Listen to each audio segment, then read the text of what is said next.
4:19 p.m.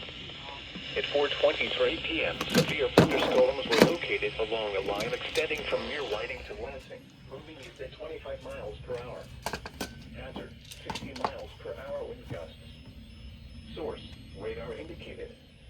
Impact, expect damage to roof, siding, and trees.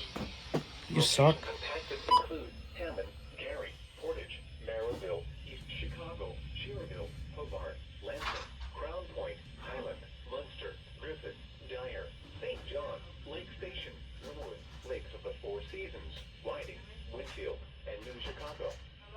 For your protection, move to an interior room on the lowest floor of a building.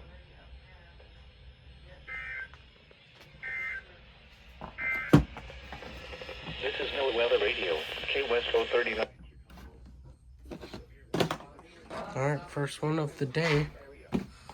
Standard broadcasts will be curtailed to bring you the latest Come on. weather information. Normal broadcasts will resume when the threat of severe weather has ended. The current time is 4:25 p.m. Central Standard Time. The National Weather Service